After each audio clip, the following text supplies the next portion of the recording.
और खासकर जब एक प्रगतिशील देश की, प्रगतिशील समाज की बात हो रही है। अभी हम उस पायदान पे नहीं पहुंचे हैं कि हम अपने को विकसित देश कह सकें, लेकिन इस विकासशील देश में उन मूल्यों का सृजन करना बेहद जरूरी है। और जैसे मैंने कहा कि सुपर 100 के पीछे की सोच इसी सब से निकली है कि हाँ, हमारे बीच कुछ ऐसे शिक्षक हैं जो अपने को सिर्फ किताबों तक सीमित नहीं करेंगे, जो बच्चों को सिर्फ अंकों तक सीमित नहीं करेंगे, जो बच्चों के सपनों से जुड़ेंगे और उनके सपनों की राह आसान करेंगे, जो उनको बताएंगे कि हर बच्चे में एक हुनर होता है और उस हुनर तक पहुंचने के लिए उसे तराशने की आवश्यकता है, उसे आत्मविश्वास देने की आवश्यकता है। और मेरा यह मानना है कि यह काम एक अच्छा शिक्षक बखूबी कर सकता है,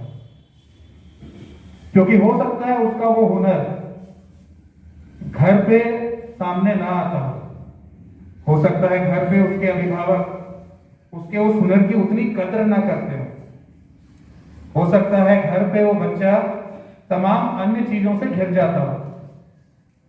लेकिन जब वो आपके बीच आता है और आपकी नजर उसके उस हुनर पे पड़ती है जिससे उसके भविष्य का रास्ता निकल रहा है,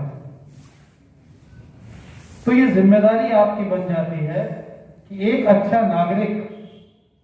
बनाने का पूरा भार अब आपके कंधों पे आ गया है। पर कहीं ना कहीं अधिकतर शिक्षक उस जिम्मेदारी बोझ से बचना चाहते हैं, क्योंकि जहां जिम्मेदारी आती है वहां आपको अपनी नौकरी से अधिक बढ़ के कार्य करना होता है। तो मेरा यह मानना है, शिक्षा से जुड़े हुए हमारे सभी शिक्षक गण अगर सिर्फ नौकरी करेंगे तो हम एक अच्छा समाज नहीं बना पाएंगे। कहीं ना कहीं हमें यह समझना होगा कि शिक्षक एक नौकरी नहीं है, एक पेशा नहीं है, समाज की बहुत बड़ी जिम्मेदारी है जिससे हम आने वाले समाज का सृजन कर रहे हैं। एक एक बच्चा, एक एक नागरिक कुछ सालों में उसी से समाज बना हुआ होगा,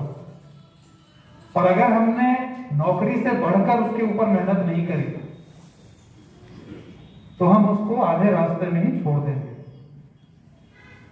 जैसा मैंने कहा, लगाव आपका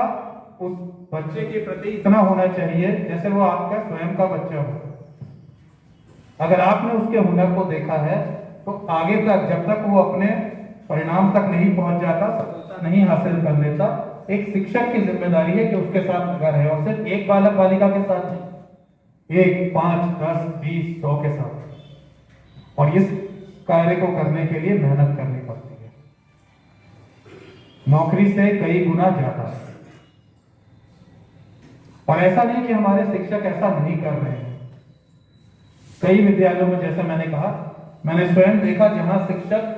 बढ़ चढ़ के वो कार्य भी कर रहे हैं जो उनसे अपेक्षा नहीं करी जाती है। वो अपने अन्य शिक्षक साथियों की तरह न्यूनतम काम करके भी अपना वेतन ले सकते हैं और नौकरी की तरह इस पेशे को चला सकते हैं। पर इस जनपद में ही कहूंगा कि इस जनपद में भी मैंने ऐसे कई उदाहरण देखे जहां शिक्षक नौकरी से आगे बढ़कर बच्चों के लिए, अपने विद्यालय के लिए, यहां तक कि पूरे गांव के लिए एक मिसाल बने हुए हैं। और यही सोच थी कि उन शिक्षकों की एक टीम बना के आज हम सब यहाँ एकत्रित हुए हैं, और बहुत समय से इसके ऊपर पिछले कई महीनों से चर्चा हो रही थी। जो बीईओ मेरी मीटिंग अटेंड करते थे, मैंने उनको ये भी निर्देश दिए कि ये चयन बिल्कुल निष्पक्ष होना चाहिए, पारदर्शी होना चाहिए। सिर्फ इसलिए सुपर 100 का चयन नहीं होना चाहिए कि वो बीईओ के खास हैं, बल्कि इसलिए होना चाहिए कि उन्होंने अपने अपने क्षेत्र में अपनी एक छाप रखी हो, अपनी एक पहचान बना रखी हो। तो ये सोच थी जिस वजह से सुपर 100 टीम का गठन हुआ और आज हम लोग इसकी पहली बैठक कर पा रहे हैं। तो मैं चाहूंगा कि एक बार जितने लोग यहाँ एकत्रित हैं, आप लोग स्वयं के लिए